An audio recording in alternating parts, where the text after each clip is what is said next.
Hey everybody, welcome to Youturn. Happy Friday. Today we have Dan Briscoe and my co-host Hamilton on today, and we're so glad to have everybody. Um, I was just telling them before we started this that I had no idea what BuildWitt was. You guys are going to learn about everything about that today and Dirt World, and Dan is going to teach us about all the things we need to know construction wise and helping them with their mental health and also creating a platform where everybody can learn just about anything you want to know in the construction industry. But first, Dan, if you don't mind, we'd like to start with some questions about you so our audience can get to know you really well, really fast. Sounds They're good. not too personal, don't worry. What did you want to be when you grew up? I oh man, that was a long time ago. I, uh, I wound up being a Marine, and that's what I really liked. That's either that or professional sports player, but wound up being a Marine instead. Cool. Um, That what means do you? he's a badass, Liz, by the way. Yeah, Yeah. I know. It seems like everybody that has made it in their industry that I've talked to on the podcast has a background in military. It's it really says something. So what do you like to do for fun when you're not doing BuildWitt? So I've got 5 kids that are grown Woo! now, and 4 grandkids, and live on 7 acres, and so they all live. They'll either live on this property or a mile away, and so every night it's getting together with them and just enjoying family. So that's That that's is my dream, is to have a compound for everybody that I love to live on. And you've got that. You're in Nashville, right? No, I'm just outside of Houston. So our headquarters in What? Nashville, Aaron's there, but I'm just outside of Houston. Most of our team is spread across the country. We probably have 20, 25 people in Nashville, but everybody else is spread out. Okay. Sounds good. All right. What's your biggest pet peeve? This is my favorite one. Uh, Maybe arrogant people. It's a good Like one. that. Uh-oh, Hamilton. You're Yeah, in I know. I trouble. don't know what I'm going to do now. All Well, right, so I'm going to let Hamilton take it away because he's been working closely with this company and we're going to learn just what BuildWitt is and all about it. So thank you, Hamilton. Take it away. yeah, I want to just get everybody up to speed. So I met Dan probably 6 months ago. I think I was speaking on a webinar with a industry related to construction, an association, and I met Jason, your COO, and we hit it off. He reached out to me immediately and said, "Look, I think there's some synergies here." I think the cool thing is that I've gotten to know you and know the company, Dan, is you guys are really hell bent on changing the face of construction, and we're hell bent on changing the face of behavioral health. And we all know that construction workers are struggling right now. Everyone is struggling, but construction workers tend to.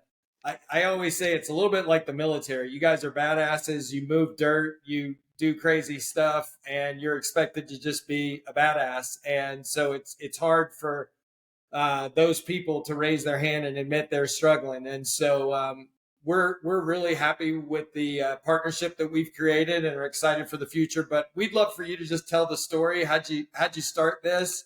And what are you guys focused on today?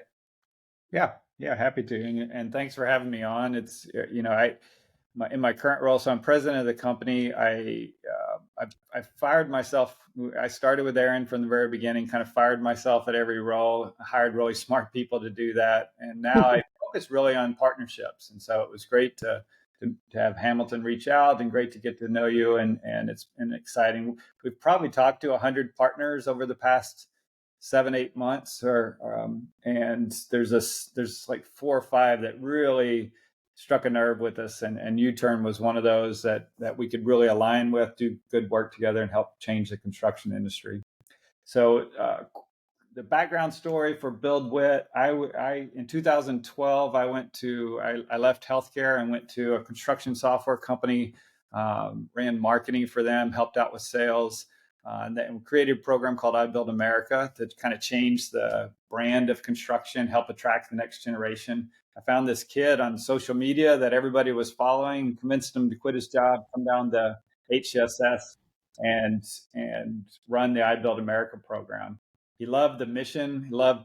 He believed in it passionately, didn't believe in the way we were going about it, and thought he had a better way to reach young kids than the way we were asking him to do it. So he walked in my office and quit. I said, I'm right behind you. And that was the start of BuildWitt.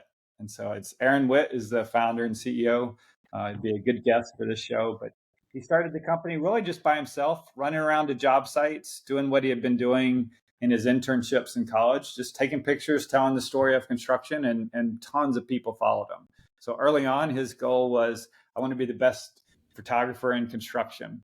That quickly shifted to, hey, I've traveled the country and traveled the world. I've seen some issues in construction. I really want to change it for the better, so that not only will my storytelling attract the next generation, but when they get here, I can actually change the industry to be better, so that they can have a better life. And so that our mission switched to that. We built a marketing agency. So the first company that he started taking pictures from said, hey, we want to get all these pictures on a website. Can you build a website? And he said, sure. Had no idea how to do it. So he called me and we started putting together a team and built a marketing agency. But really with the mission of, we're going to change the construction industry. Our initial plan was, we're going to do it through 40 to 50 contractors spread across the US. We'll do their marketing for them. We'll help them attract next generation. We'll only work with the best companies that are treating the people really well. And we'll just be able to change the industry by telling their story.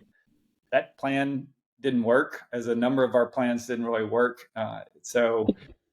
It didn't scale. Like, we needed to work with more companies, and we found so many issues as we dug in, that there wasn't really good training, and there wasn't, we would drive a ton of applications to a contractor and they had no idea how to process the applications, and we found mental health issues and all these, work-life balance, and we needed to have a bigger impact than just telling stories. And so we shifted. We kept the marketing agency. We built a leadership platform to start. We said, hey, let's change the leadership in construction and help there. And so we built something called BuildWitt Leaders. It actually worked really well, except they said, hey, we don't want to just train our leaders. We need to train everybody out in the field. We've got a lot of people coming from fast food restaurants coming to our job sites. We need to train them quickly. And so we decided to build a software platform called BuildWitt Training. It has leadership capabilities on it. And so where we are now as a company is, we've got this creative agency that tells a lot of stories. We have Aaron still traveling the world with a huge social media influence, and said, hey, keep doing that, reach millions, because that gives us a lot, a big influence in the company, in the country. Let's do the marketing agency so we can still keep telling these stories. And then we've got this people platform that's really doing training. It'll have a jobs platform here we just launched this week. So that's kind of our company. That's awesome. Dan, I got a million questions. So walk me back to when you and Aaron discovered that there was a problem in the construction industry. Can you sum it up into one or two or three bullet points? What were the problems as you guys saw it, and has it gotten any better? Well, everybody that reached out to us that said, hey, I need marketing help. I haven't had to market myself. They're very humble people. It's like, I didn't want to showcase ourselves. I don't need more work. I've got way more work than I can possibly handle. It's just, that construction is kind of cyclical. Everybody's got huge backlogs. There's huge demand with what's going on in the country. They just can't find people. And so everybody that was reaching out is that, I didn't even have to ask, but I would. And it's like, number 1, 2, and 3 problems, my business goals, I got to find people. And so we would dig in. That was really the only issue we were tackling. And as we started tackling that, it's okay. As I mentioned, we drove 3,000 applications in a weekend to a company. Monday morning, they called us like, we have no clue how to process 3,000 applications. So we would dig in there. Then we would send, somebody hired 200 people and they lost 190 of them 2 weeks later. And it's like, wait a second, what just happened? What did you do for onboarding? What did you, as we started digging into the people process, we would ask a company, how many people have quit this year? Have no idea. And that's where Aaron has always, been very vocal about his mental health issues and what we started to see that in construction. there's definitely a safety issue, and that's well known, and huge safety programs. Mental health is kind of this underlying issue and has a huge impact on job sites and safety and the productivity of workers. And so we just said, hey, if we're going to, and we didn't really want to do it, but we said, if we're going to fix a people problem, we've got to work across all these different areas. So we call it the people life cycle. We've got to help companies attract people into the industry and to their companies. We've got to help them do better hiring and onboarding. We've got to do better training and developing, and we've got to help them retain and engage employees, give them a great life. We've got to work across that. And there's really nobody doing that in the industry. As critical as people are, they're awesome at building bridges and building highways, and people are just kind of an afterthought. It's like, hey, I just opened the door, 10 people line up, I'll give them a good job, pay them, but there's really wasn't a ton of thought in the industry of how do I care for them. Liz, were you going to ask a question, or do you want me to go?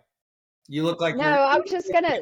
On your mind. When you keep talking about Aaron, I just pulled up an article about him, and just to give the audience an idea, because I really didn't know anything about Aaron. I don't really get construction Instagram feed for some reason. I don't know why, but it says the numbers speak for themselves with more than, and this may be an older article from Granite Rock, over 700,000 Instagram followers, nearly 300,000 on Facebook, 14,000 LinkedIn connections, 50,000 monthly podcast downloads, and 8,500 YouTube subscribers, and 60,000 on TikTok.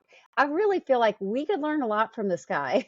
I mean, what the hell? Just so you know, I'm actually going to Nashville and meeting Aaron. I'm on his podcast on Tuesday. So, okay, well, do something on TikTok with him, Hamilton. Those numbers are 2 years old, I think, that article. 1 to 2 years old.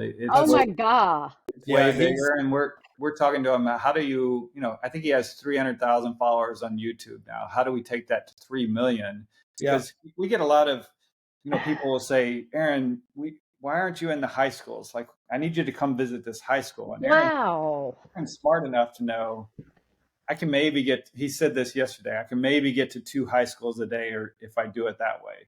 Or I can be in every high school in America and literally the world every day if I use social media. And so that's why we've he doesn't do as much of day-to-day running the business. He's still our CEO and very vocal on that, but he doesn't do the day-to-day running the business. He's more focused on growing his influence and reaching young kids.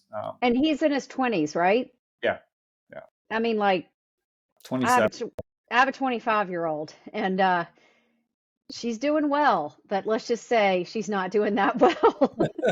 And one more quote in here that I want to read. He says, "We're building a digital platform for the dirt world where everybody will be in one spot for everything from job postings to trainings," said the blonde-haired, baby-faced guy behind a movement to showcase an industry and the hardworking people accustomed to laboring in society's shadows. This is a rocket ship. I don't see why we can't be a $1 billion company. Wow. Well, and Liz, what's really cool about that is, and when I first met Dan and Jason and we were talking about this, they brought up the point, no one grows up these days, and unless your family's in the industry and says, oh my God, I want to get into the construction industry. This is so great. I want to be a laborer. I want to be this. I want to be that. And they're trying to change that. So Dan, Liz made a comment earlier that I'm sure our listeners don't know what the hell she's talking about. Dirt world. How'd you guys come up with that? What does that mean? What's the marketing behind it? Yeah, it's a good question. And I got to a construction software company, but I didn't grow up in construction. I grew up in farming and blue collar, but not that. Aaron started saying dirt world early on. I didn't really know what it meant. And then I would go out in the field with them and we'd stand. I remember standing around in a circle one time, and one of the, kind of the rough and tumble guys just said, "Hey, all right, let's all go move some dirt." And then you realize how much dirt there is in these projects. So it's really, it's doing the earthwork and the foundations and the road work and it's big, heavy equipment and moving dirt to putting in a subdivision. I never really knew it. As I drove around and see a new subdivision, I just kind of assumed they're putting houses, following the topography of the ground, not knowing they might move them, several million yards of dirt to lay utilities and roads and get the ground prepared. And so that was really our industry. It's the heavy civil, infrastructure, mining, companies that use big, heavy equipment. And one of the unique things is, unlike other parts of construction, like a residential or commercial construction, they outsource all those things. So they'll have an electrician group come in and an HVAC group and these sort of things. In the dirt world, they own their own people. And so they have to care for them and hire them and have a 401k because they're going to be their employees. And so it's characterized by big, heavy equipment. They own their own people, their own, and and dirty boots. So our CFO likes to say it's really the dirt world is anybody that gets their boots dirty out there working in construction. No, I love it. And I have been lucky enough to be talking to you guys for like the last 6 months. And I've seen not the evolution, because you guys had already started that, but one of the things you guys are doing is you're creating, you have your first big gathering, if you will, coming up later this year. Do you want to talk about that? What that's all about? I know you got some headliners that are coming that are really cool. So talk to us about the summit or the gala or whatever we're calling it that's coming. Is this the first one? First one. Yeah. Oh, cool. And what's going back to your previous question, the dirt world. So I think Aaron started saying it, but it's now being picked up as an industry term. You see people, I know a CEO that used to kind of poke fun at us, and now I see him talking about the dirt world on social media. Love it. So it's kind of funny. We created the Dirt World Summit, just where it came from. Aaron does a ton of speaking. Several of us do. We go to a lot of conferences, talk to a lot of people. Unanimously, like 100% of companies are struggling with people, and nobody really has a solution. And so we said, but the good thing is we travel around so much, we see, hey, this is really working for this company, this particular tactic, and this is really working for this company, and this is working. And we're like, actually, what we need to do to fix the industry is already out there. It's just spread across different contractors, different ideas. Outside, people outside the industry have solved some of these things. So we said, let's get a meeting together. Let's get people sharing best practices. Let's bring in speakers. That's one of we don't have the expertise in a lot of these areas, but for some reason, we're able to reach out to a Jocko Willink and get his team to come in and present. We're able to find people like Hamilton and Youturn to come and join us and share best, what they're learning and their business practices. So we've got 1,000 people coming to Houston at the end of October to talk about solutions to the people problem in the construction industry. Headlined by, Bob Chapman that wrote the book Everybody Matters, a huge speaker and CEO of Barry Waymiller, a very successful company, and CEO of Dale Carnegie. We've got, brands like Dave Ramsey's team is coming in to teach financial health. First Forum is coming in teaching nutrition and fitness. Again, Hamilton Youturn is coming in doing a workshop on mental health. So and with our goal of being, companies will bring their leadership team, they'll go home on Monday and they'll be able to meet with a toolkit and say, we're going to improve our people program over the next 12 months. We're going to be able to recruit people better, onboard, hire, train, and retain them better. And we're going to give them resources, not only from the speakers and the collaboration, but toolkit that they can go home and have something to work on for the next year. And Liz, I don't know if you know, he mentioned the name Jocko. Our viewers are going to think I'm an idiot because I don't really know him very well, but I've heard of him. He's been on Joe Rogan. He's a badass, right, Dan? Yeah. He's probably the most famous Navy SEAL that's out there, but has just an incredible company. He's very well known in the military and leadership, but also jiu-jitsu and he's on Joe Rogan all the time and has a company. And so he's expensive to work with, but as we went to these companies and they just said, hey, behind first responders, which is kind of one of their primary markets, construction is number 2 for us. And they work with more construction companies. So this was a perfect event. They said, let's co-host it together. And so we formed a really good relationship. We've already done a number of events. Same thing with Dale Carnegie. They've got a very successful, 100-year-old business. They didn't really need us, but they said construction is our number 2 market. We love what you guys are doing. We love your training platform. How do we collaborate together? And so Bob Chapman, very successful in the manufacturing space, but it doesn't, speaking all over the country and speaks to and has spoken to many construction groups and said this is a perfect opportunity. He and Aaron kind of struck up a friendship, and so he's kind of helping mentor Aaron as a CEO as well. So we were able to bring them in. That's awesome. So, Ham, are you speaking there? Or are you going to have a workshop? What's the deal? Yeah, so I'm going to the event. I'm not personally speaking. Dr. Aaron Kroll, who's on our team, PhD, is going to be leading a mental health first aid workshop on the first day. Good. Oh, that's awesome. And Bridget and I are also going, and we'll be a part of it. But no, we're really, I mean, this is a very cool partnership. As most of our viewers know, you've heard us talk about it, and I mentioned it earlier. Construction workers to me are like people in the military. That you've told your whole life you're a badass. You're supposed to cut down trees and move stuff and never complain, and it just leads to people. I've told this story many times, and Dan, I don't know if you've heard it, but we were at a workshop once, and a head of safety for a huge construction company stood up and he said, construction workers are dying by suicide. They're dealing with opioids. They're dealing with alcohol, the mental health issues, and they won't talk to anybody. And I said, with all due respect, that's not true. They don't want to raise their hand and talk to an EAP or a therapist. But if you give them another person just like them that struggled, they pour their hearts out more than anyone because they've had it bottled up for so long. And so I think this relationship is cool because, Dan, you know how we approach this. We treat people as human beings, and it's not about what you're struggling with. It's about what consequences are you dealing with and how can we help you get through it. Yeah. Can y'all tell me what's going on next week? Or go ahead, Dan. I'm sorry. I was just going to say, I love your business model too. I think you have solved some of the issues for what the construction industry is facing. So I can't wait I know you're already working in that space, but I can't wait for the construction industry to really hear this, because I think it will really work. I love how you guys talked about, you also can't leave this program up to the patient. They're not in the right state, and you've got to jump in. So I'm fascinated by your business model and how you're helping. We've seen it.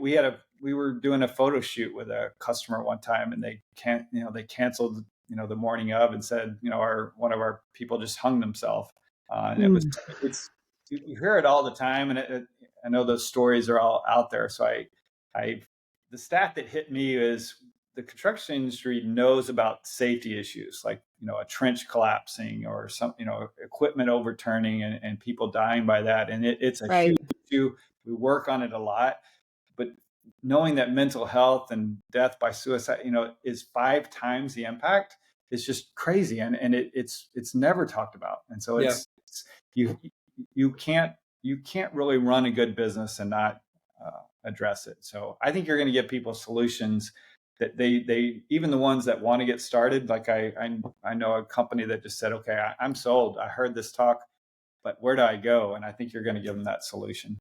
That's awesome. Yeah, that's great. So Liz, next week, Sue and I have to be in Nashville for a couple things, and Aaron invited us to come on the podcast, so I'm going to go there live and spend an hour or two with him and just get to know him and tell my story, and I'm sure he'll tell his story. So it'll just be a fun time together. I've never personally met him, so I think we have a lot in common, and it'll be interesting to discover what those things are. Awesome. That is great. Well, do you guys have anything else? I know, Dan, your time is so valuable. Anything else you want to share with the audience about yourself or BuildWitt or Dirt World? I don't think so. I just appreciate the relationship here. I'm excited. I think we're just getting started, and so I'm excited to see where this goes, and excited to have you on the podcast next week and the summit. And then really, helping construction companies implement mental health programs and take care of their people better. We've got what we're telling construction companies is, you need 40 people next week, but the reason you need 40 people is you got to start at the other end. Like, take care of the people that you have right now, right. and then work your way backwards. And they don't. They kind of focus on the Indeed posting and how do I get more people in, and we've got to get them to start on the other end. You guys are right where we need them, at the other end and focusing on their current team. Dan, one last question, because I do know a couple of pretty big construction companies here, Triangle, Maven.